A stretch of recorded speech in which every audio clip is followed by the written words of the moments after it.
Hello, good afternoon. This is the Midday News.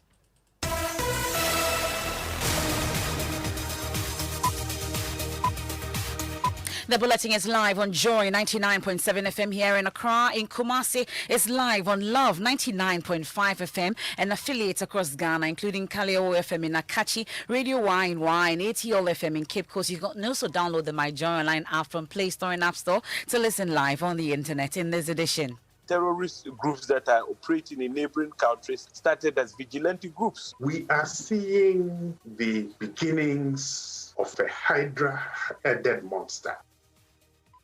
Ticking time bomb, the threat of vigilante groups crops up again. Experts want President Akufo-Addo to fall on the military to deal ruthlessly with thugs who attacked a regional security coordinator.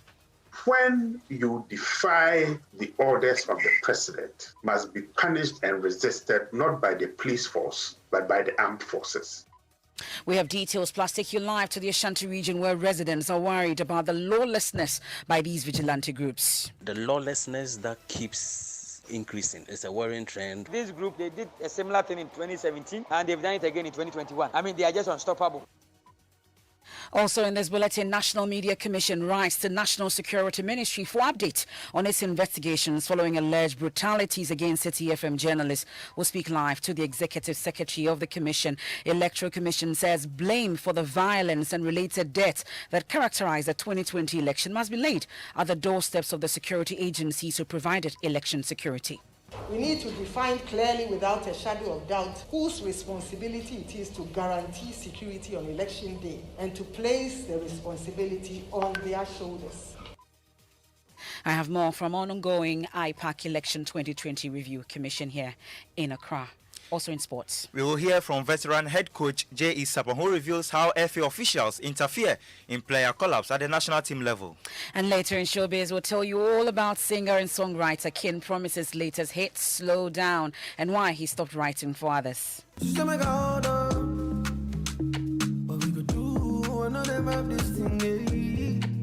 This girl, we do yourself some way, we like, you know. If you could do that, we could just do, if we're gonna get into this, let's get into it. Time to date. Yeah. Slow down, slow down. You can't miss this and more here on the Midday News with me, Emefa Apo, and this is your home of independent, fearless, and credible journalism.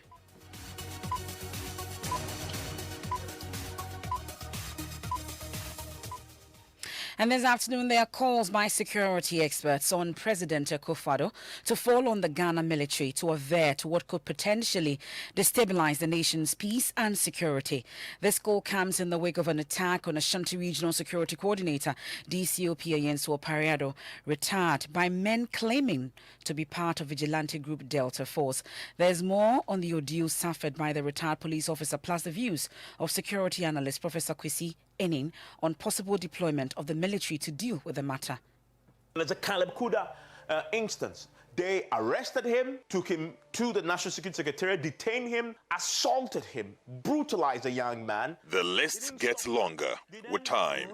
Brutalities meted out by persons who claim to be acting on behalf of the National Security Secretariat. A group of 7 young men came to the office and said that the National Security Coordinator has asked them to bring me to Accra. I told them I wasn't going to go to Accra with them. The latest is the account of the Ashanti Regional Security Coordinator, DCOP Ayensu Opariado. So when they got to my office, I was there with my secretary. They closed the door, took our phones, and even one of them hit me with an AK-47 rifle. You were hit with the butt of the AK-47 rifle? Yes, with the butt of the AK-47 rifle. He reported the matter to the Ashanti Regional Police, which has already begun investigations. DCOP Ayensu Opariado says he knows some of his attackers. Mustafa, Staff, Mohammed, Saidu, Kerry, and Atta, who had been with me in Kumasi, they were coming to my office. They wanted me to go and do this Galamsey thing with them, and I never did want that to happen. He believes his non-cooperation with the group in its quest to engage in criminal activities, including Galamsey, may have contributed to the attack. Oh, the leadership of the Delta Force was for them. That was Mohammed Saidu, and the other guys were all members of the Delta Force. They saw me as an impediment in their way. Even at one point when some young men of the party were arrested before the election, Mustafa came to me and called me and told me that, why should I do this? Security analyst Professor Kwesienin says vigilantism in Ghana is now more complex than earlier envisaged. Vigilante groups are now franchising the skill sets that they have into law enforcement, into mining. We are seeing the beginnings of a monster, of a hydra-headed monster. He says the authority of the president has been challenged and is calling for the armed forces to intervene. Those who defy that must be punished and resisted not by the police force, but by the armed forces. Precisely because by defying a presidential commission or appointee, you challenge the authority of the commander-in-chief and to bring in the military to try to crush them.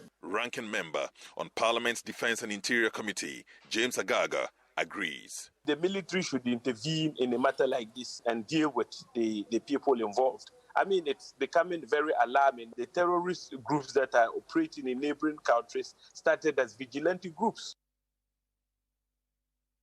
That was a News Desk report. Well, as we indicated earlier, DCOP Opariado says he reported the matter to the police. We'll be getting the update on that, on the status of that investigation shortly, and when we're joined by my colleague Irasa Sasari Donko. But he's been interacting with some residents of Kumasi or in the region, and they're worried about this development. On the lawlessness that keeps increasing. It's a worrying trend for most people. If you talk to people, people are really concerned because it seems nothing is being done. These people can do whatever they want and go scot-free. They get arrested, they are discharged, and their cases never see the light of day. So they've been emboldened over the period of time, and it's getting worse by the day. What has happened to DCOP of Ariado is very distasteful, to say the least. And this is exactly what happens when unqualified party members are recruited into security service. And it's time the president does something about these developments until they get out of hand. It doesn't come as a surprise to many, simply because this group, they did a similar thing in 2017, and they've done it again in 2021. I mean, they are just unstoppable. Since we know that it is a group that is affiliated to the MPP, I think that whenever the MPP is touting its achievement, they should include this. They should include the activities and the operations of this Delta Force group as one of the legacies of the Akufo-Addo government. Ghana has to be careful. We are not safe. Even if whole DCOP has encountered such a problem or has gone through this ordeal, and then nobody is saying anything, how much more me, a civilian like me? So that's you heard the residents of the Ashanti region worried about this latest development. I'll take you live to the region now, where Erastus Asari Donko joins us live. Erastus, tell us about the latest from the police investigations into the matter. Well, I must say that all the police sources are generally tight-lipped, but what we are getting is that the people who were arrested were supposed to come back for investigations to begin. They have not reported, but there is a plan in place by the service to invite them one by one to assist police in investigations. And that is where we are at the moment. That's my colleague Erastus Asari Donko on the status of police investigations. Meanwhile, security analyst Professor Kwesienin says a similar situation is happening in the Western region. He spoke on PM Express. It's a very big problem, a dangerous precedent. And we are seeing a similar thing in the Western region, where the security coordinator is supposedly having problems from party affiliates. Okay, so we've got to take a couple of steps back and look at this thing in its broader context, because something is beginning to move and shake in a manner that we need a better grasp of and to bring it under control very quickly.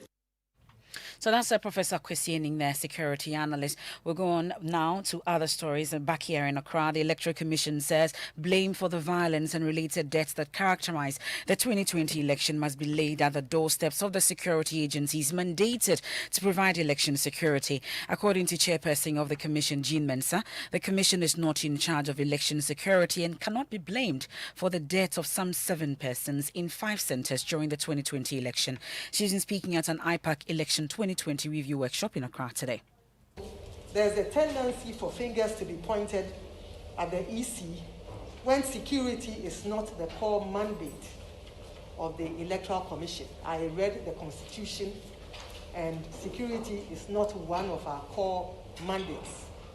I use this occasion to clarify that the Electoral Commission is not responsible for election security.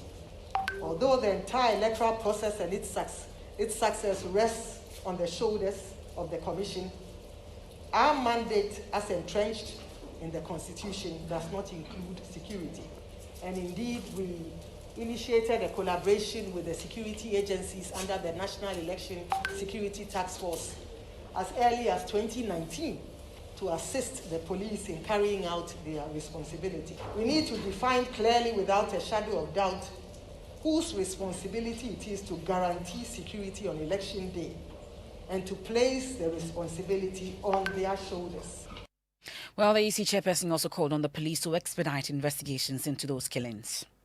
Additionally, we need to provide laws to ensure that the perpetrators of the violence are dealt with decisively. And I take this opportunity on behalf of the Commission to call on the Ghana Police Service to speed up their investigations and to bring the culprits to book. The families of the victims, the citizens of Ghana, and indeed the international community are waiting for justice to be done. Chairperson of the Electoral Commission, Jean Mensah, my colleague Kweku Asante was at this workshop. He joins me in studio. Kweku, we understand the EC chairperson states that the Commission saved over 522 million Ghana cedis for the taxpayer. Run us through some of the successes they claim to have chalked. Right, so according to the Electoral Commission chairperson, during the registration exercise, and some of these political parties criticized the Electoral Commission for going ahead to register people during the height of the pandemic. They say no single person had COVID-19 during that process. We can take a listen. We need to highlight the fact that as a nation, we succeeded in saving our dear country a whooping sum of 90 million United States dollars. That is 522 million Ghana cedis, at a time when the cost of elections world over keeps increasing. And mind you, these savings were achieved in spite of additional costs associated with the COVID-19. And here I'm referring to the procurement of PPEs and materials and the airlifting of our offshore items, which came at huge costs. And the fact that in 2020, unlike in 2016, we paid full taxes on all. Again, we made these savings in spite of the fact that the polling stations were increased by 10,000 and an additional 88,622 temporary workers hired compared to 2016. Well, Kweku, so the EC have also been talking about some proposals they are putting forward for future elections. Right, so ahead of the 2016 election, the Electoral Commission mooted the idea of closing the polls at 3 p.m. They say they are getting back to this proposal from 5 p.m. and they hope that in future elections that will be adhered to. They're also saying that they want to have an all-year-round registration as well as an all-year-round exhibition of the voters' register. Okay, and interestingly, we had the various parties represented at this particular meeting. Was the NDC there? Right, the NDC was not there. As soon as I got there, I was looking for an NDC representative. The MPP was heavily represented by John Bodu, Peter McMahon, and also Director of Elections, Gary Macron, but there was no person from the NDC. I actually put the question to the Electoral Commission chairperson if they actually invited the NDC. She said they did, but the NDC were nowhere to be found. Okay, well, we'll be getting some responses from the NDC, but you recall that he had earlier mentioned that they would not sit at any table with the Electoral Commission to discuss any matters relating to election 2020. This is the Midday News here on Joy 99.7 FM, and the National Media Commission has written to the National Security Ministry for update on its investigations following alleged brutalities against City FM journalist Caleb Kuda. The journalist was arrested for filming abandoned state vehicles at a national security facility, and they say the operatives pushed and kicked him in the groins. He also claims he was slapped repeatedly by the operatives till he felt dizzy. Look, when I do this, I feel pain in my back. My side hurts. And anytime I receive calls from people, the whole episode plays. But there was just still slapping me from the back. You'll be talking to another one, then someone will just come and slap you from the back, and you feel dizzy at once. And it's like, it was so fun. Well, subsequently, the Ministry of National Security launched investigations into this matter. Here are extracts from a statement issued by them. The ministry has therefore initiated investigations into the said allegations. It is worth noting that the interrogation of the two journalists was necessitated by the following. Mr. Kuda was detected on the said day filming within the precincts of a national security installation, contrary to the no photography rules at such restricted security zones.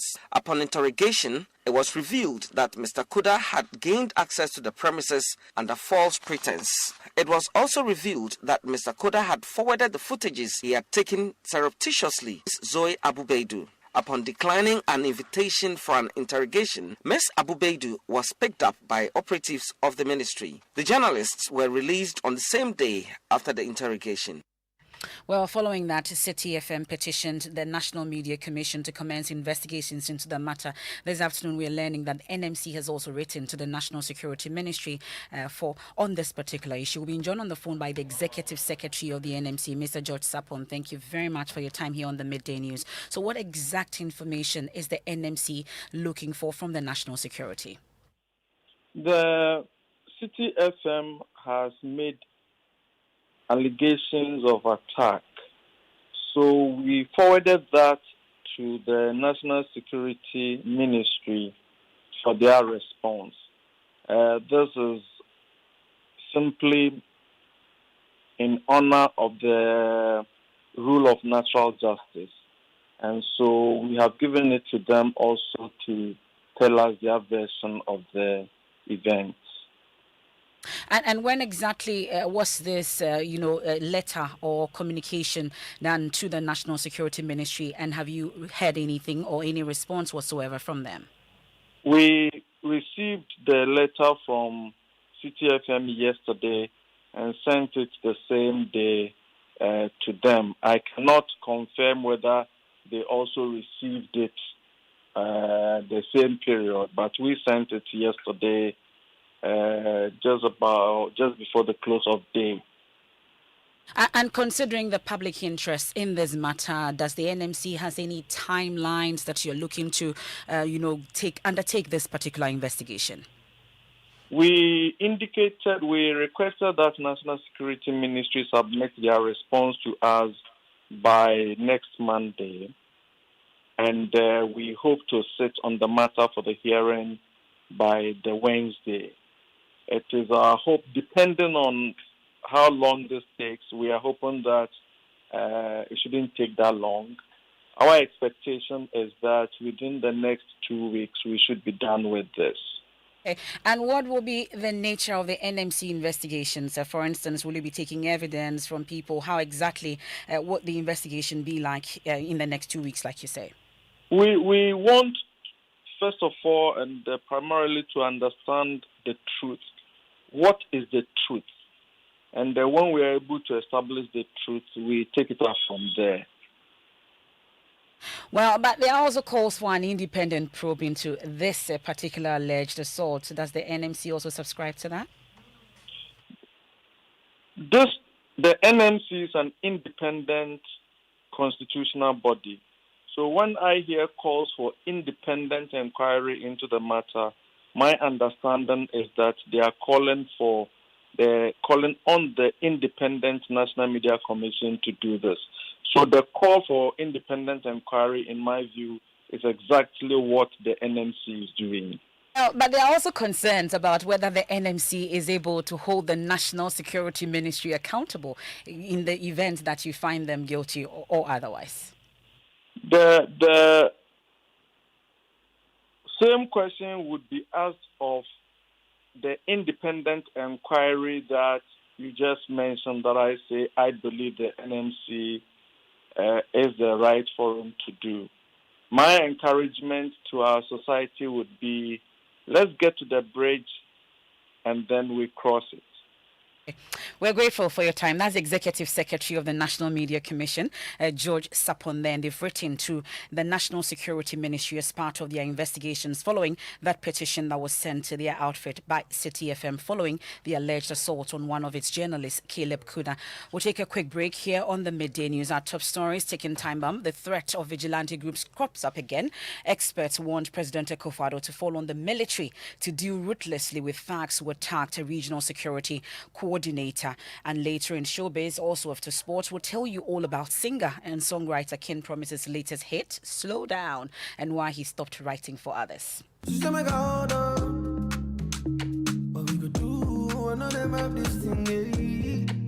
This girl, we do yourself some way, we like, you know. If you could do that, we could just do, if we're gonna get into this, let's get into it. If Time not, no let's day. just, Time no. Slow down, yeah. She said, make me slow down. This bulletin is live in the Volta region on Jubilee Radio Keta, Volta Premier and Kekali Radio in Ho, Lolonyo FM in Hohoi, Pando FM in Pando, Fafa Radio in Joje, Radio Hogba in Angloga, Klenam Radio Bato, Victory FM Aflao. In the eastern region, we're on K Poly Radio in Kofrodia. In the northern region, we're on Bishara Radio, Radio 123 and Radio Justice in Tamale. And in Savannah region, we're on Inkelege FM in Bole. In the upper east region, we're live on A1 Radio and Dreams FM in Bogatanga and Radio Fumbese in Fumbese. In Upper West, we're live on Radio Sonmale in Wa, Radio Freed in Nandom, Radio Wa in Wa, and Bolu FM in Bolu. In the Bono East region, we're on Gaskia FM in Techiman. In Bono region, we're on Sky FM and Parrot FM in Sunyai. Central region, we're live on ATL FM in Cape Coast. And in the Western region, we're on Radio Max in Takrady.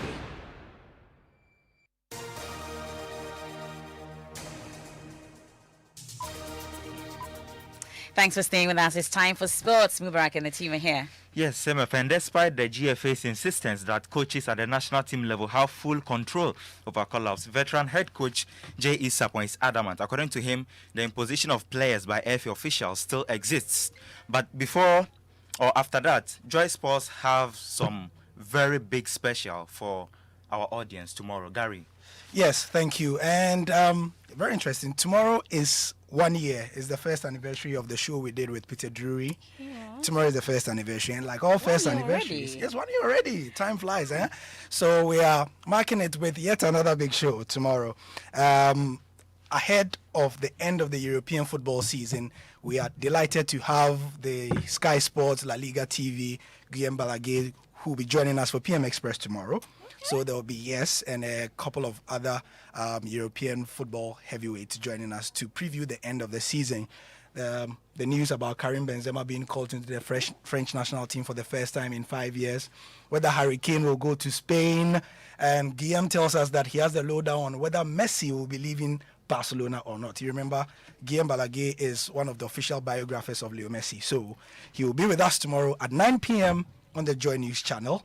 And he'll be speaking to us in later bulletins. Thank you very much. Joy Sports doing it all is tomorrow at 9 p.m. on PM Express. You want to catch that. Now, over 6,000 members of the Senior Staff Association in 10 public universities have declared an indefinite strike. They are protesting the government's failure to pay accumulated Tier 2 pension contributions, award of market premium, and non-basic allowance of members. The association is unhappy with the government's failure to heed their grievances. Leadership of the association from all 10 public universities declared the strike at a meeting at KNUST. Zakaria Mohammed is national president.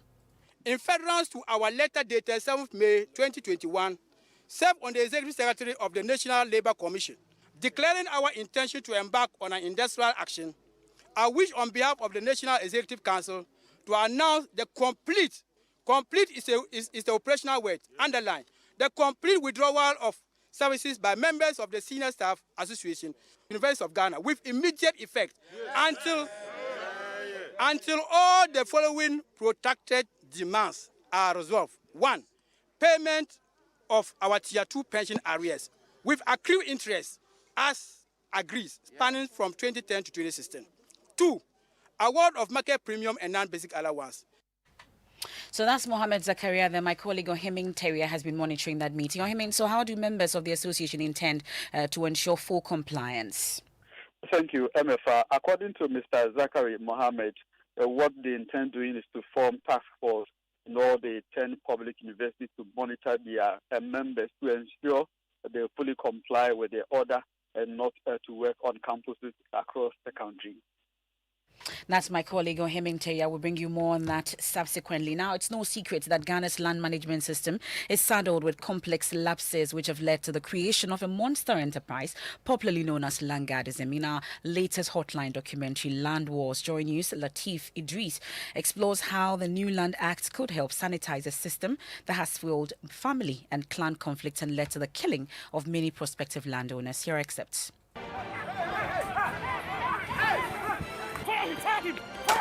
Fire him! Shot him! Shot him! Shot him! Shot him! Everybody knows these criminals are called landguards. 29th March, and the boys say, Juma, fear. The date was March 29, 2021, when laborers working on my project called to complain to me that masked men on motorbikes had come to prevent them from working and then subsequently demolished the building. According to my tenant, if one say, buy an almost motor, so only part 12, almost a max. The land guards are giving us a hard time here in Kaswa, Peace Town. The Lands Commission has a vision to become the center of excellence for land services delivery. In registration, we have several registers that we use. Say, for example, a name register, a location register. We have a subject register. We have numbers register. So for each that one transaction has about a number of registers, which you can cross-check. Now, if someone does this type of forgery and you see that there will be inconsistencies because they cannot change all the registers at the same time, even over a period of time. They cannot? They cannot. Now the law says if you conducted yourself in using force and acts of violence to intimidate, to, as it were, obstruct someone who has acquired the land properly from being able to develop that land. And excerpts of Land Wars, the full documentary, airs this evening at 6:30 p.m. on the Joy News channel. Time to take you around the country. And we'll begin with some development on a story brought to you yesterday from Northeast region where a suspected waterborne disease has already killed 5 people. Akable? Yes, the Ghana Health Service there has begun investigations in the community in the East Mamprusi municipality. Let's hear from the Municipal Health Director, Mark Abugri. I immediately sent my men there to go and then find out what the situation is. They have gone there. I'm yet to receive the report from them. We'll further make inquiries at the hospital where the people were said to have gone to get the real situation there before we'll be able to know what exactly we are dealing with. So one, I asked them to go and find out whether indeed those cases that were said to have emanated from their community are there. That's the East Mamprusi Municipal Health Director of the Health Service, Mark Abugri. Joseph, let's come to the national capital where a demolition exercise took place earlier today. We can take a listen to the Regional Minister, Henry Korti. Well, what call for it is that we want to ensure that Accra is clean. We want to ensure that Accra is like the Dubai that you want to go. We want to ensure that Accra is like the America that you want to go. Okay? So unauthorized structures have sprung up all over the city, and it makes it very difficult for even the sanitation or the waste management companies to even go about their duties. That's the Greater Accra Regional Minister, Henry Korti.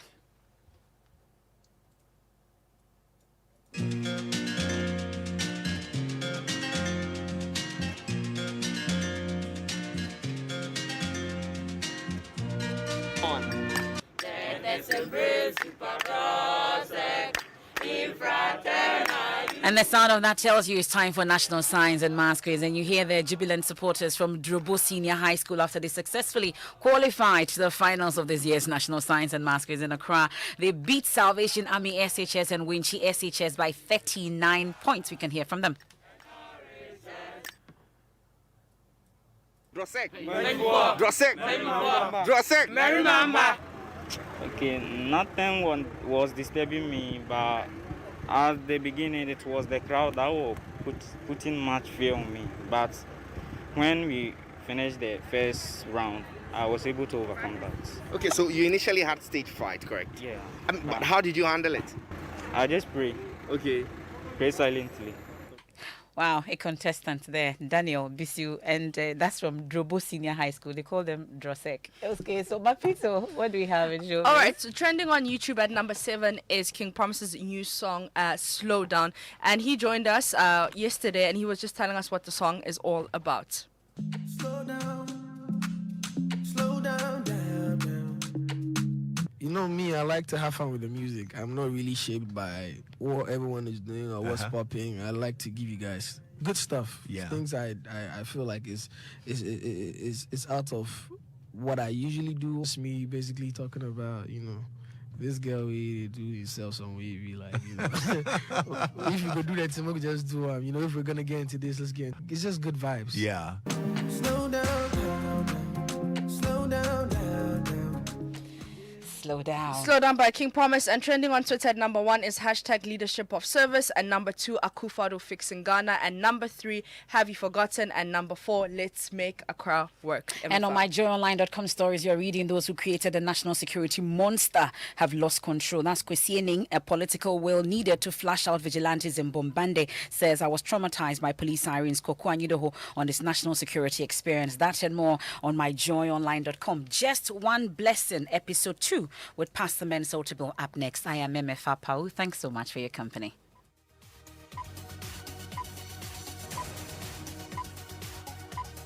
Hello, please, am I speaking to Miss Joanna Kuma? Yes, please.